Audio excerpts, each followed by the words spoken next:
Okay. Yep, we're live now. We're recording. Well, Glenn, thank you so much for joining me today. I really appreciate your time, and just wanted to have a conversation about Vistage and what it's like for you as a Vistage member.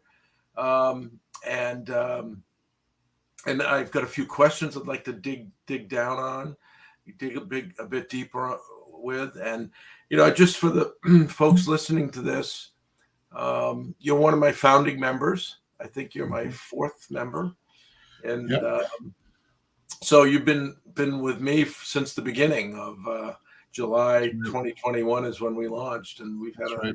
a good run ever since. It's been a lot of fun. So, if I could just tell the group a little bit about yourself, your company, and what brought you to Vistage.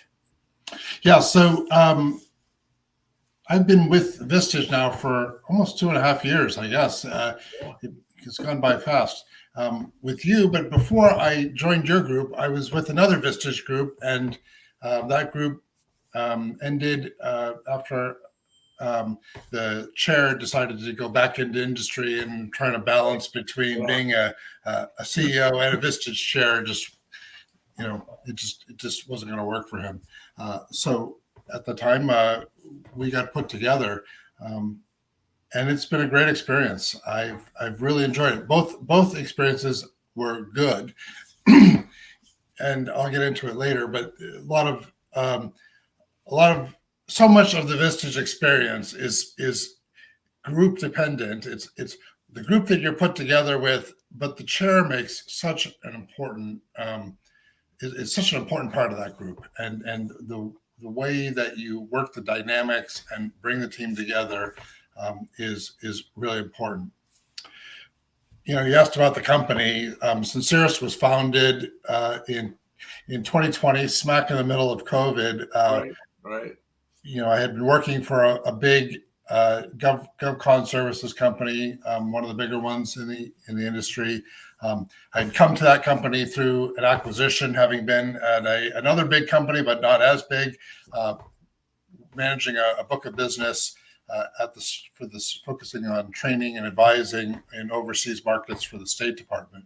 Um, and that was not aligned with the new company's vision of the future. And I think we came to that conclusion mutually, and they very graciously made a decision that said, look, we're not helping you, and you know, what you do isn't really what we want to do, and so, let's look at doing a divestiture. Let's look at spinning the business out, and why don't you lead that process and think through, what companies might be the right fit. And I reached out to a friend, a former CEO of a big company that had done many deals, had been in retirement, but wasn't necessarily wanting, was looking to get. He had one more in him, and thought, well, let's. Right. He put it out to me, and he said, well, Why why not work for yourself? not? And I said, Good idea. so we approached that company and said, look, I think we can put this deal together. Um, we'll need a little bit of patience as we go through the startup phase of building the infrastructure. They were all on board, and they really helped us work through that process of getting this company set up from an infrastructure perspective, from the ABCs and the 1, 2, 3s of doing business, um, but not necessarily the other art side of the business, which is the people side, the holistic side. How do you make that team work? How do you keep a team together that's been in one environment and now bring it out into a theoretically much less safe environment? It's not part of the big mothership anymore. We're independent. We're smaller, and it's really dependent on us. Yeah. So Yeah. the dynamics of that team have to be very different. So Vistage came along shortly after we launched Sincerus, um, and we Good timing. it was great timing, and Yeah. so I joined in on that other team, and that team folded, and Yeah. and a few of us rolled into your team, Rick, and Right. Right. that was really how we started. Yeah. Yeah. No, that's great. No, I think the timing is a big part of this. And I think there's a certain readiness level that CEOs have that make them a really effective member, and they are able to get the most out of Vistage. And timing is part of that. That they're ready to learn, they're ready to grow, and you're looking to grow the business. And Right. so those transition spots are really a great time from what I can see for people to become a member. And what's funny is sometimes folks are, well, let me get through all the transitions, and then when things settle down, then I'll become a member. And it's almost the other way around. The real value is during those transitions. That way, what are your thoughts about that? Well, those transitions really start to prove different areas of strengths and weaknesses, and you start to take account of what you're good at and what you're not so good at, and what you Yeah. need help in, and Yeah. and I I talk to the team a lot, our own team, and some Right. people that are thinking through these as we were going through that transition and the startup. And I said, think of it almost like, go back to your Boy Scout days, and we're out in the wilderness, and Yeah. you Yeah. know we got a pack, we got a sleeping bag, we got a tent, we've got a few things. Take an inventory of what you've got. Those are your tools to start with, and Yeah. you know what, we use those, and we build incrementally from that. Yeah. And don't be something that you're not. Don't overthink. Don't think through. Well, let me back up.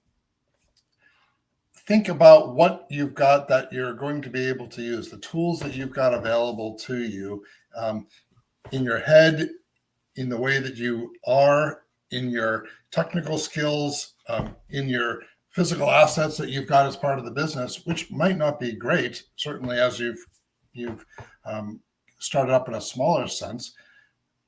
But we've got to use those, and we've got to build on those, and perfect the use of those small tools so that we can make them bigger and better. And that's really where Vistage has been so helpful to me, and in particular, the way our group has come together. We've got a group of 12 or so people, of members of varying backgrounds.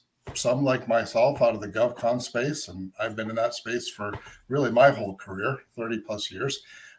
But then we've got people that are in the nonprofit side, on the advocacy side, or Right. on the association side. We've got people that are in commercial industries that really don't know the unique aspects of doing business with the federal government. Right. And I find those conversations to be really, really useful to us as we've Right. transitioned. Um, to get somebody's perspective that doesn't give me the rote GovCon answer that, all right, well, I know that answer. I could have told you that's the way you do it at GovCon. But how do you do it as a window and door guy? How do you do it as an asphalt paving company? How do you do it as a Right. association lead? Or, um, and that group has really come together well over the last couple of years to get past that's not really my space, so I can't contribute.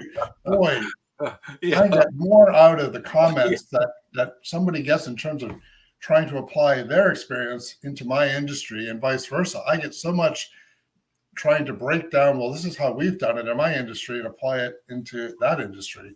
Right. You just get that diversity of thought, and the way it helps you think through that. And really, then the other aspect of it, Rick, has been the way that you've encouraged the team to think about how we use our individual teams back at our companies to really unlock the value of that business. It's not about the leader. I've got a couple skill sets that I probably am reasonably good at. I've got a bunch more skill sets that probably aren't really skillful, and I don't work through really well. But I've got a team of people around, and if I stifle their creativity, if I don't work through that, if I don't create an environment that's welcoming of that thinking, I lose the ability to use all those little that inventory of tools that I had, that I talked about, and going back to the Boy Scout analogy, Yeah. And that's how we're going to build the campsite. That's how we're going to build it into a much bigger, and a much bigger, more effective organization, is not based on any isolated skill set that I've got. And so I've enjoyed Vistage as an organization that encourages me to think through the broadening of my understanding of the business, understanding of the resources that I've got, physical, human, emotional, that all come together that make us effective with our customers, effective in the way that we deliver in our case, our service, and how we maximize the people in the organization to ultimately benefit our customers. No, that's great, Glenn. No, that's very helpful. Let me ask you, one of the things we talk about often, and if you look at the issues that the group is bringing to the meeting to work on, a lot of it's around, how do I spend more time working on the business, especially as CEO, and less time working in the business doing that kind of day-to-day stuff. Um, how has that idea impacted you? And what have you gotten from Vistage about this whole notion of working more on the business and less in the business? Yeah, I think it's been really helpful. I had already naturally kind of been oriented towards that. Yeah. And I think given how I grew up in the industry, I grew up more on the finance and the administrative side of the business, and less on the technical delivery side. So I always knew I had sort of a deficit on that side. I wasn't the world's expert on the technical side, but I was pretty good on the administrative and the financial and those aspects.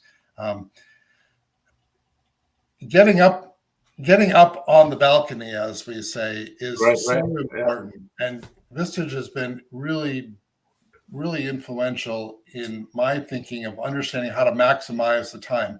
You can't spend your whole day on the balcony, or I should say maybe a few days, but you can't live on the balcony. Right. You still have to get into it in the day-to-day. The rarefied air is important. It clears your head. It gives you a better vision. But at some point, you got to come down and say, all right, here's some ideas. And so what I think Vistage and the group has done in regards to that has been encouraging me to be able to express my thoughts of when I am alone, when I am up there on the balcony, when I'm working on the business, and then coming in and helping people understand how to apply that to the business. Being able to explain that to people within the team, Rick, that aren't part of the industry, that don't just do the GovCon speak and understand the acronyms, and you have to come down and explain how that works. It's the same way with the team. They're not going to, they don't get what's in your head unless it comes out of your mouth. And being able to explain that in meaningful ways that people get at the level and understanding that they're at is so critically important. Yeah. But it's also important to get up there and periodically spend some time thinking through,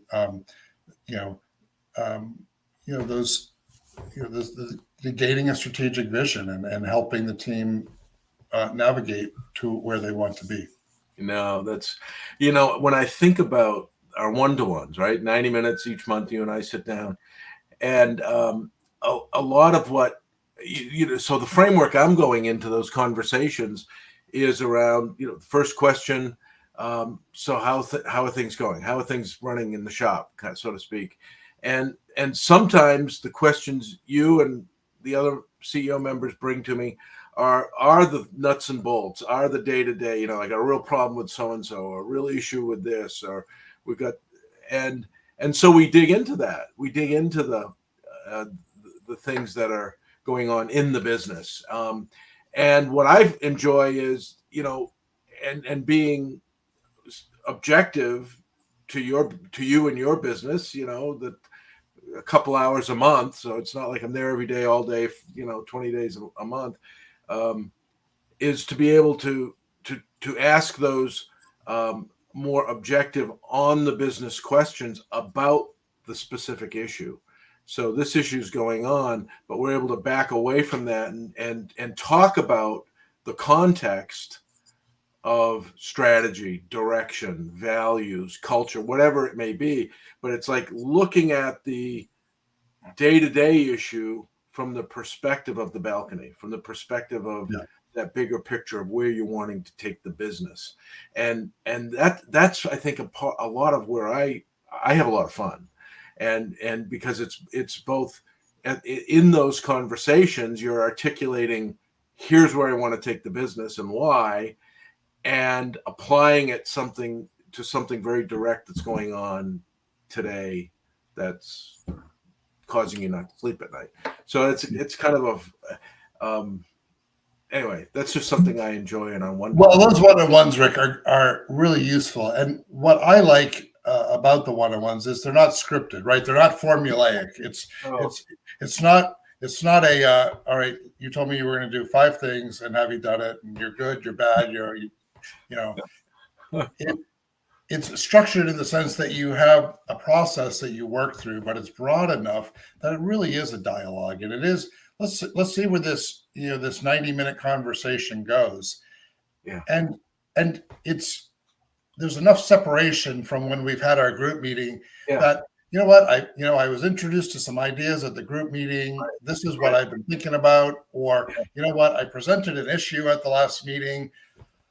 I thought about it some more, and there were some other aspects of that issue that I probably didn't really fully explore with the team, and just let me talk about it. And what I so appreciate is it is a conversation with you, Rick, and it isn't well, let me pull out and go to the 3rd chapter of the book of Rick, and here we are, and this is what you have to do. These are the rules. No, it's let's just think through it, and then how do you apply those things that we've learned? And you can draw back on maybe three meetings ago. And remember when John said this, or and that's so useful. Yeah, no, good. Well, you bring up, I think, an interesting point there, Glenn. And I've heard this from a number of our members. We bring in 7 speakers a year, usually for about 3 hours in the morning. It's an engaging workshop, and a lot of great ideas, a lot of great conversation, I think, comes from those things. And it's kind of funny because people go back and their direct reports say, we just came back from a Vistage meeting. We're going to have a bunch of ideas now. And there are a lot of good ideas that come out of these speakers. How do you deal with all the great ideas and choose which ones you can actually apply? Because you can't do them all. You can't do them all. And I think that was the early lesson learned. I think is you can't possibly implement all the good ideas. I find the ones that are most relevant to the issues that I am dealing with in the immediate. And I also, it helps me to have sort of a long-term vision, a medium-term vision, a short-term vision. And then where do I bucket these good ideas? And a lot of the ideas that I get out of the Vistage meetings, I bucket into the medium and longer term. Because to try to tackle a short-term issue or an issue that has to be resolved in the next, say, 3 months with some strategic idea that's come out of a Vistage meeting, I'm like, well, it's going to take me 6 months, 9 months, a year to fully implement something like this, and I need this answer in 3 months. Right. So what I tend to do is think in terms of that, longer term, medium term, shorter term strategic goals for the organization, and then apply these thinkings. But again, I'm not applying all of them. I'll bet I'll bet 75% of them go onto the shelf as good ideas for the future outside of the longer term vision. Yeah. And I can draw from them. Right. But it doesn't take anything away from those ideas. The impact of those ideas plant additional ideas. Right. And so Yeah. it's not wasted in any way. Right. It's Right. just applied in a different way. And the other piece that I've seen starting to emerge is because we're in those speaker conversations as a group, we start to build this language, a definition. And so we can now have conversations when we do issue processing that a member may present an issue to the group to wrestle with. We've got this language that we can say, you remember back when so-and-so said such and such. Sure. So we've got these frameworks and ideas that really make for a more robust, in-depth conversation about issues, partly because we've all been listening to and learning from, some outside experts that are bringing in some new thoughts and ideas for us. Exactly. Yep. Yeah. And that is an important aspect when we're in the meetings, and we've done the 3-hour speaker presentations. We've done the member presentation on the business. And now we're into the how do we help each other phase, that the issue processing. Yeah. And yes, the fact that the team's been together for as long as it has, the fact that we've got new members coming in, which is great,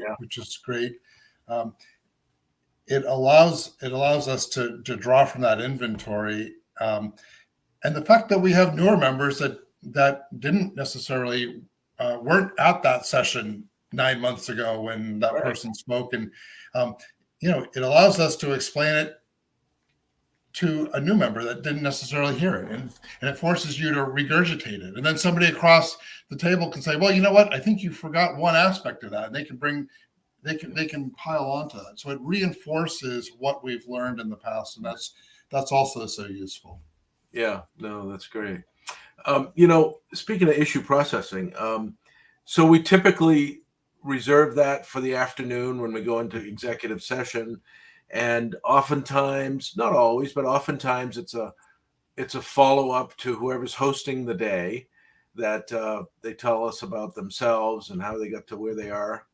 And they talk about their business and what's going on with their business. So it's a really nice tee up for them to say, let's do an issue processing. That's my question. Do you have an issue processing? And if so, put it in simple, how do I fill in the blank, right?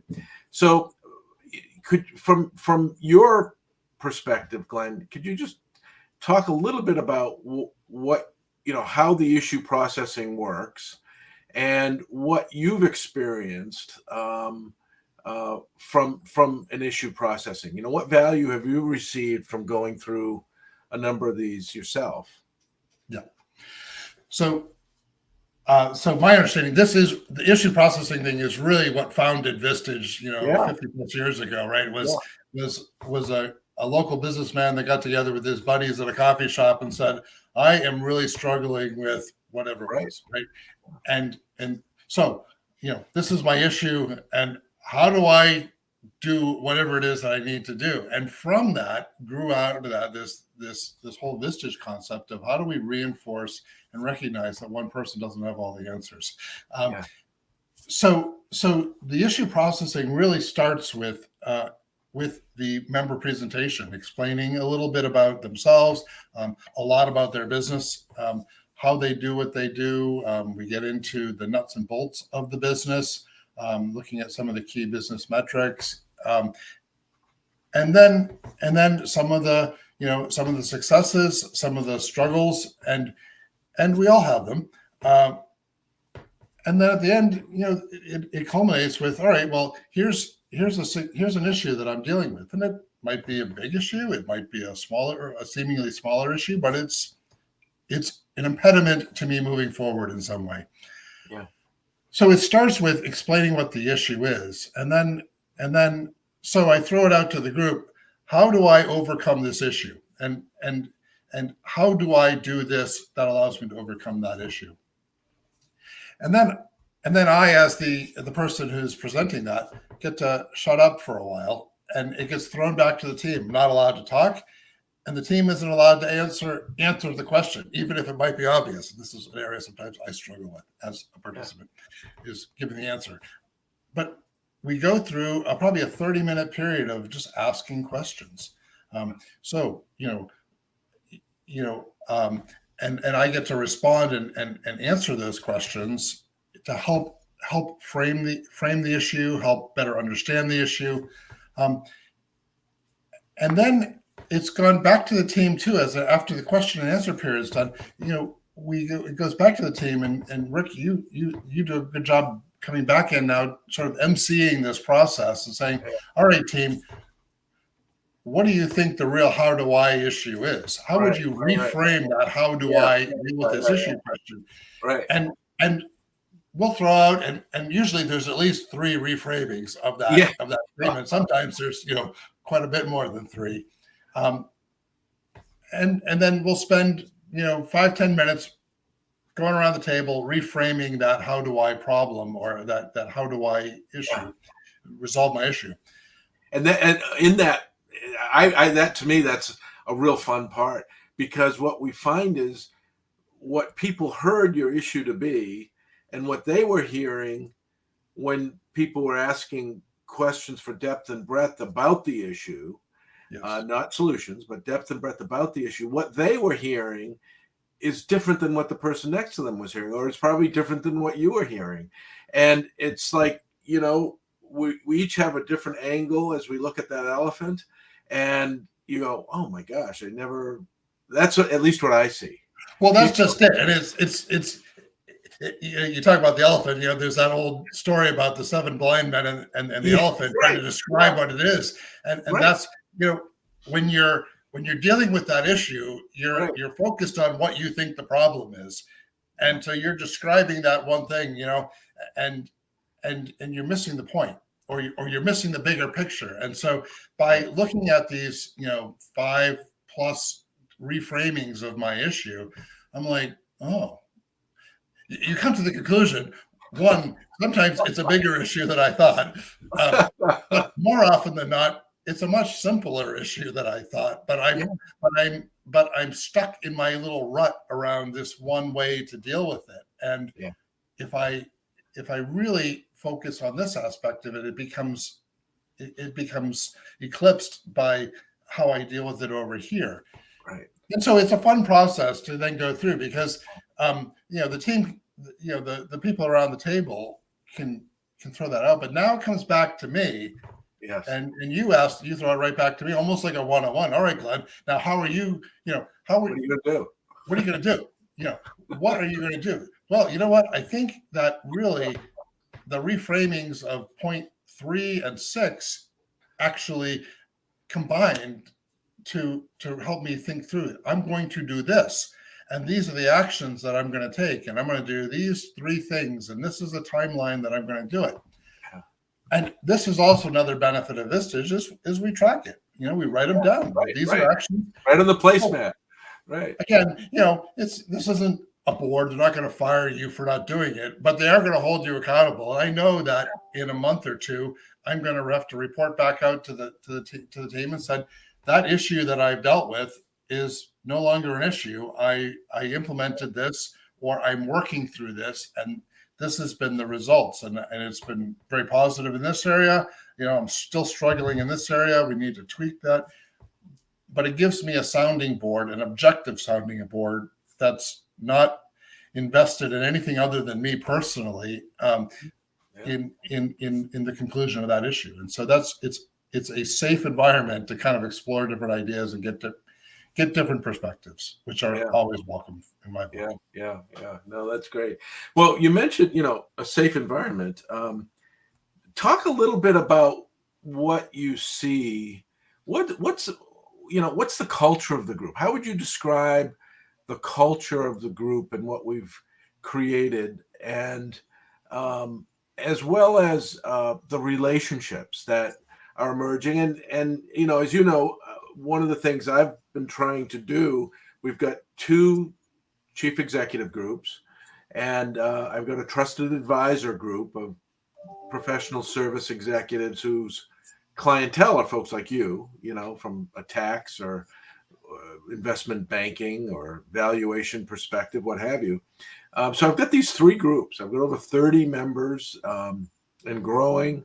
And I've tried to find 2 or 3 opportunities a year, like our annual retreat, to bring people together. Um, but if you could talk a bit about the group and its culture and relationships, and then a touch around the broader family, as we call it. Yeah. So I would say three words come to mind in terms of how I would characterize the group: relaxed, comfortable, and fun. And and That's great. and it it really is all three of those. It's evolved, right? So you mentioned your group started, gosh, 2 years ago, or almost Yeah, 2 years ago. yeah, Um, that it takes a while to get comfortable enough with each other that we can be vulnerable, that we can talk about things together. But that didn't take all that long. And now it's just a good environment that we can come together. We can, and so yeah, relaxed, comfortable, and fun is a really good description of how of what the culture of that group is together. Um, yes, we have the meetings. We have the meetings once a month for the full day. Really useful, and it's a jam-packed day.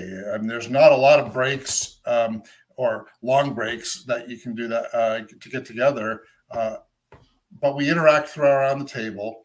Um, and then what I've really appreciated, and I think it's a credit to the group, is we stick around for an hour or so afterwards yeah, and just have a sociable time of just yeah, talk through how we're doing. What are we doing this weekend? Where are we going away?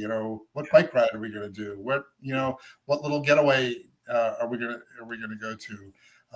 Just how are you doing? Um, that's an important aspect of it. The other thing that we've done is you've adapted the one-on-one sessions so that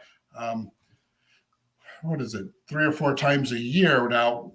Instead of right, just doing one-on-one, we're doing the dyad correct. or the Yeah, triad yeah, meetings, yeah, and yeah, and we get together in a quote unquote one-on-one, or it's three-on-one, with a smaller subset of the group, and you've blended the two chief executive groups together. So you've sort of matched right, kind of people that are that would work well together, either because of similar industries or similar dispositions or complementary dispositions or businesses, and and that's also been really useful because it gives us an ability to get together and in a more intimate setting gain a little bit even more deeper understanding of what we've got, and also expand the accountability base beyond just you and me yes, and once a month at those yeah. at the big meetings. Yeah, the triads have, we tried those out a year ago, and they really have been quite popular. Not to eliminate the one-to-one, so we do that 2 times a quarter, and we do the triads once a quarter. But in your case, it's people who are international. So we got Yeah, 3 CEOs whose majority of the work is international, and so you have a unique common element there. We've got another triad who are people in the construction business. We've got another triad of startup CEOs, essentially startups, people who are now, in some cases it's their third startup, but who are in that early stage of business growth. And we're able to talk about CEO role when you're uh, at that very early startup stage is very different than we at that 60, 80, $100 million stage. And so we have a chance to hone in on those kind of unique aspects that we target for the triad. So yeah, right, thank right, you. Yeah, that's right. great. One thing, Glenn, that folks talk about, and when I'm speaking to a prospective member, I hear often is, "Oh my gosh, I'm so busy as it is. I don't know how I get the bandwidth. And where am I? A whole day? My God, a whole day every month." So, can you talk a little bit about how do you manage this time commitment for a whole day plus our time, one to one? Um, how do you handle that? What's your view on the time Yeah. commitment aspect of this? So I think there's a couple elements. Number one, if you're struggling with getting on the balcony or getting to work on the business instead of in the business, this is a very good once a month way of just forcing that to happen. And it's maybe your first step towards getting on the balcony. So that's one perspective to look at it and just say, that's my time, guys. I'm going to do it. Right. Just like maybe a workout, which I probably should be doing more, but some people really prioritize that. I prioritize that time. Secondly, I also am very intentional about letting the team know that I participate in this Vistage group. And this isn't just to benefit me. It's really to benefit the business. And I don't overtax them with all the great ideas that I come out of. We talk about that, but I think subtly it gets reinforced in the way that I do things. And I share my calendar with my team. It's right on my calendar. They see it, they know it, and they're like, oh, he's got his Vistage meeting, and they schedule meetings around me, and they're very respectful of that. And I'm open with them about that. And that's really how I handle it is you just say, I'm going to prioritize this. It's an important element of my health, and I'm going to do it. Yeah. Oh, that's great. That's awesome. One of the things that I sometimes sit back and think about is who's the ideal Vistage candidate, and there's something about this opportunity to come together with a dozen other CEOs who are wrestling with those same kind of CEOs issues that we've been talking about. So as you think about it, who do you see, Glenn, as an ideal candidate to be a Vistage member? Look, I think there is no ideal candidate. I mean, I think there's you can talk about the size of your business and with scale, you should be slotted perhaps into certain size groups. A $1 billion CEO running a $1 billion company probably isn't dealing with the same scale and type, often many of the same issues, but the scale is much different. The solutions are different than what you would as a $10 million a year business, for example. But the candidates that benefit from this, I think there is no one CEO that's going to be able to master every aspect of their business, all the domains of their business. And so coming to terms with that and the processes and then what we deal with in Vistage has helped me become much more comfortable with maximizing the teams, which is what's going to make any executive a much more effective executive in dealing with their issues. I think once you're in, the way that you're going to maximize, and this is really ideally, how do I maximize this? Is there is some things there, and it is being able to be vulnerable. It is being able to be open, and by vulnerable, I don't mean crying in every meeting and pouring yourself out, and right. But vulnerable meaning internally vulnerable. Open yourself up, accepting of a different perspective of somebody from a different industry, from a different age group, from a different experience that can be brought to. And the way that you're going to maximize your experience in Vistage is, number one, the time commitment that we just talked about. Just do it. Second is the ability to be vulnerable and just be vulnerable from the sense that I'm listening and I'm opening up, I'm listening to new ideas. And then the third way is vulnerability in the way that I share. Because yes, there's some things that maybe I can internalize by listening, but boy, the real processing kicks in is when I start opening up. And that was an uncomfortable thing for me. That was an uncomfortable thing for me, but I've learned to do it, and I've seen the benefits of, and I've experienced the benefits for myself and for my team, for being able to work through that processing. Yeah, I think, you know, as simple as simple a realization or acknowledgement as, you know what, I really don't have all the answers, and you know, it would be good to have someone in a similar role challenging my thinking. I mean, that's vulnerability, and Yes. it's a real opportunity to learn and grow in ways that are going to help your business to grow. So it's yeah, Yeah, I think you mentioned that. It also gives some really interesting tools. Some of the same way that we do issue processing. You know,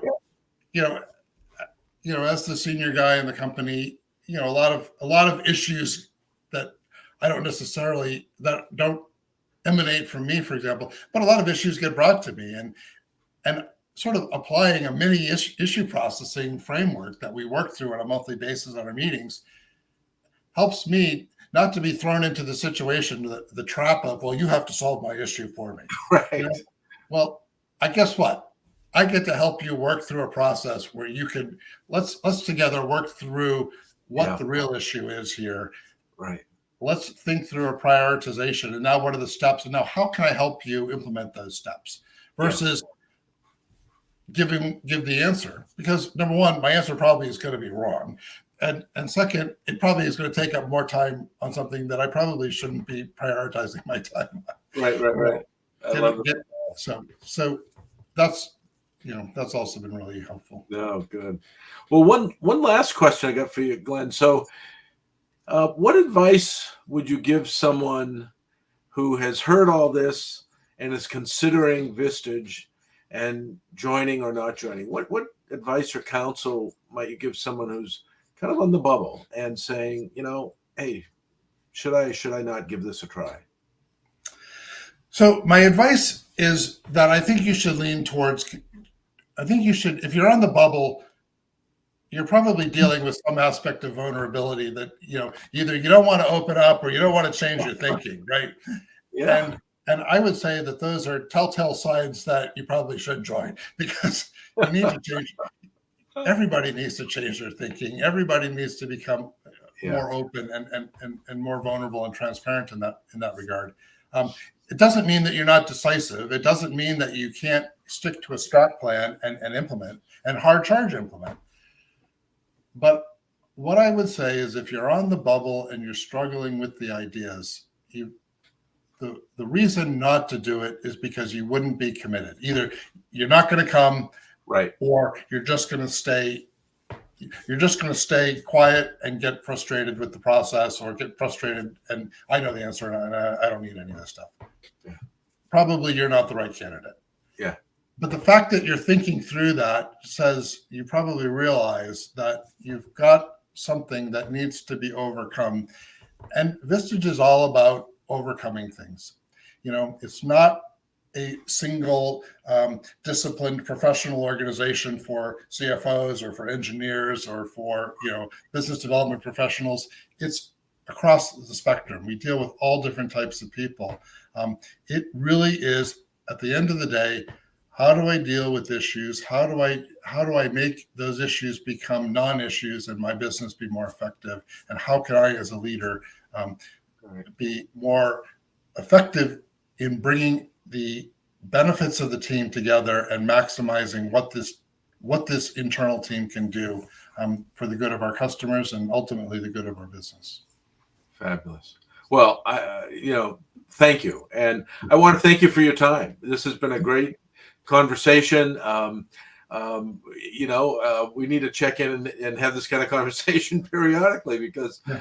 I learned some things, and it was really great to hear your perspective of the group and what we're doing. So thank you for your time. Perfect. Well, thanks, Rick. I've Okay. enjoyed the time together. Yeah. Gracie. Boo! Boom. 45 minutes. Great job, guys. Does that work? Yes, it does. It's fabulous. I made little timestamp notes about a couple spots, but Okay. honestly, there weren't many. It was honestly super interesting to hear. Oh, good. And, I'm glad. um, Yeah. yeah, because I've never been to a meeting, so I feel like this did exactly what You we should wanted. come. We I gotta know. get. We I can know. fit, we can fit it in. I know. We gotta get Um, you down, Gracie. but it really helped clarify some things that I think we'll get some good snippets from Rick, and that are really helpful for prospective members. So thank you again, Glenn, for Yeah, doing no, nope, my pleasure. Anytime. Happy to happy to And do what it. will be next steps, Gracie? What are you going to do with all this? Oh, Do you uh, just and I know you don't have all those answers, but do you see this as maybe the cleaning up and doing the putting out the whole thing, doing snippets? What do you just out of curiosity? yeah. So I'm envisioning, I think this is a great time chunk actually to experiment with a longer video, Rick. So I might edit it. And then we talked about like the LinkedIn lives that are not live. But I Yeah, might yeah. schedule it in We that could actually do. I capacity. mean, this flowed. We didn't stop, so it actually flowed really quite well. Right. So I think it'll translate really great to that. And then I will do snippets as well, just chunks that I think are really great, like, the issue processing model, little chunk, so that it can be digested in like Yeah, 1 to 3 minute Right. yeah. little pieces of the conversation. So I'll schedule those to go out on LinkedIn too. And then I actually think the audio will be great for your little podcast, Rick. Okay. Um, so I'll pop it up there on Podbean when we have that edited as well. So that's kind of the plan. So Glenn, do you want to see the edited version before we put it out? We can do that. We'll just shoot it to you. Probably. I get embarrassed watching myself and listening to myself. So I think Rick does too. Usually we I just, hate looking at them. I I don't. know. I don't do Don't, it. don't. I think Gracie, you do a great job. So I would say Well, thanks, Glenn. don't embarrass us. Good. I won't. I promise. And Gracie, explain because I don't understand it. Explain, and Glenn probably does, but explain the hashtag thing. So, like, Oh, if we put this out there on LinkedIn, but we hashtag either Glenn's name or Sincere, can you explain all that and whether I want to make sure he's all right with that? yeah. So it wouldn't be a hashtag. It would be a tag, just a regular tag. So, I don't know, Glenn, how often you're on LinkedIn, but you just use the little @ sign, and then I would tag like at Glenn Schumacher's, Okay. LinkedIn account, and I could tag Sinceris if you guys have a business page on We do LinkedIn. have a business page. Yep. Yeah, that's Okay, fine. great. Yep. I'm Um, happy. so all that does is just kind of Oh, help the algorithm. Anybody who is connected to you, it might appear higher in their feed,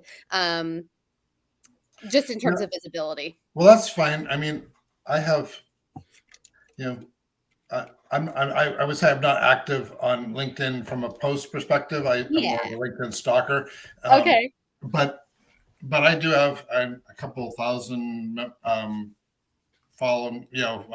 people that I'm LinkedIn with, so it'll go out to a pretty good group of people, all in the GovCon space. So Awesome. Yeah. So that'll help the algorithm. If you want to repost it, yeah, then that'll make sure that it goes to actually all those people. But that's totally up to you. It's your yeah, choice. yeah, no problem. That sounds good. Thank you. well, All right, thank guys. you. Really appreciate it. All right, excellent. Okay. We'll see ya. See Thank ya. you. Bye bye. Take care.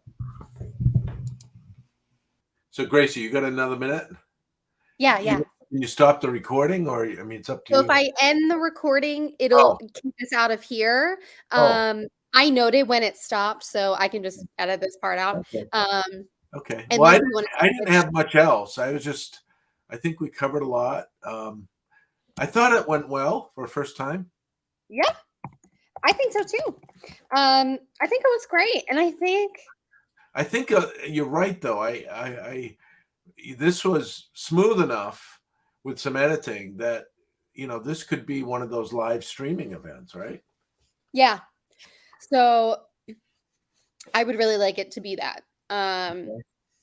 So I'll look at your marketing strategy calendar and see what makes the most sense in terms of timing of when this will go out. So we have the gratitude video, and then I think we do have the star model in between. So I'll just look at what makes sense. And then we also have 2 other ones coming up. We have the Lori Berkman conversation that we're going to film, and then we have Glynis as well. So we'll have lots of content, and then we can kind of space it out so that we're not using it all up really fast, but that we can really get some longevity out of it. Okay, so Lori is on Wednesday, and when's Glynis? Glynis couldn't do until next month. Okay. So she's in April. Okay. April. Uh-huh. We only have an hour. April 18. Yeah. I'm wondering if we should could we start that at 9:30? I know we ended with Glenn in an hour, but I'd rather have comfort there. Could we do 9:30 to 11? I'll ask them. Yeah. Okay. Yeah, if Glynis can do that. Now the other person that I think would be great is Alex. Yeah. And this went so easy and smooth that I'm actually quite comfortable with it, more than I thought I'd be. Great. So I'll just shoot an email out to Alex and copy you, and just tell her, I booked, just did one with Glen. We got Glennis on the books. I'd like to do an interview with you. I'd like to book it for 90 minutes, but probably take just an hour. And then I'll shoot her that list. Does that sound good?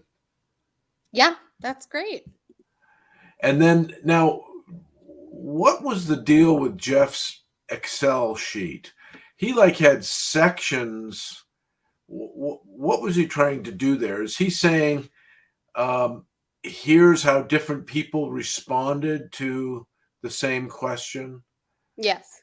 So he had columns for each individual, and I think he actually emailed out those questions and then they typed in some responses. So that is from a Google form. He created the Excel spreadsheet of the different responses of individuals. So why do that? I wouldn't worry about that. No. Okay. Oh, I didn't realize that. Okay. So that wasn't after an interview diagnostic. That was pre-interview spreadsheet. Got it. Okay. Speaking of Jeff, because I keep forgetting this, my brain doesn't work anymore. The customization of that information for the Mid-Atlantic that Oh, yes. That was Jeff. Oh, okay. Could you reach back out to him and say, Yes. "Oh, Jeff, one thing Rick asked me to follow up on was that," and Got it. and I think it was him that learned how to do that. Okay, now so we've got a couple more of these coming up, which is good. I'll call Alex. What else do we have on the video pipeline, Gracie? In terms of the other videos you wanted to film? Right. So I've got the leadership circle. I've not done the leadership circle yet, right? Yep. So that's a big one. So I have COGS ladder. Okay. Healthy leader, leadership circle, and competitive advantage as the other videos we wanted to film. Competitive advantage. Oh, yes. That was that Rita McGrath thing. Okay, that was a simple model. I'd have to dig that out. Now, we've also got the Lori Barkman interview, right? Mm-hmm. And there's probably some more of those Chair World summaries like I did of the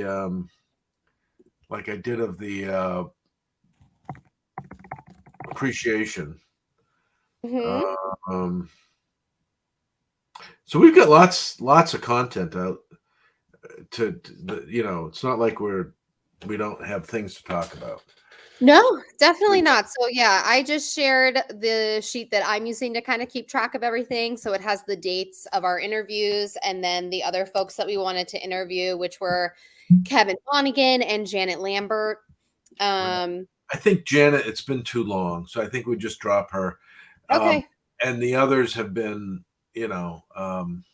I mean, these with Glen and Glennis and Alex, they're my three strongest members. Great. And then I need to be thinking about people from the other group. Anton. Yeah. Yeah. Nate Tower, maybe? Yeah, he's kind of weird. He's like he's always hot and cold. Always, Okay. Well, I mean, like you said, we're not wanting for content. So right, I still have the gratitude video will be carrying us through to probably April at this point. So we have it scheduled, because right now we're still doing the congruence video. So that's the thing about filming all these is that then, they're going out at different increments and it feels like 100 years since we have done them. But I don't want us to generate all this content and not use it to its fullest ability. right. Um,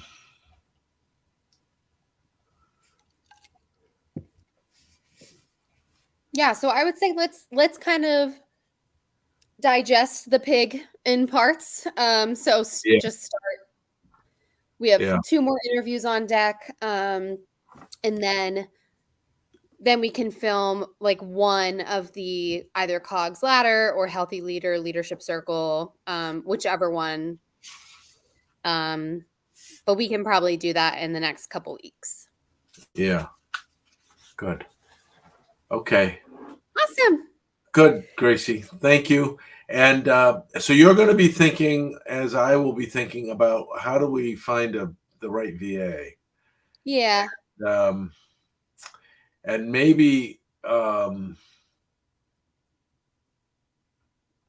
yeah. I'm also wondering on the scheduling aspect, like I don't know what Maris's life is like. And I know it's probably up and down, but if on that front, like Maris could maybe help with some of those things. I Yeah, don't know, I could but ask it's her. a thought. I could ask her.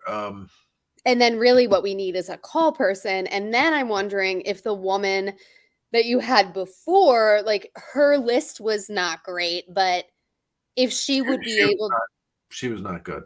she wasn't good. She All was. right. Well, She's older than me. She was a dinosaur. She was. She was not good. I don't know. I told Paul, I would not be recommending her. I mean, it's a bad reflection on you, frankly. okay. Yeah, she was not good. Yeah, yeah, yeah. I'll be. Or someone like her to do the calls, but I think cutting out a phone call one is going to help. And I'm gonna call the.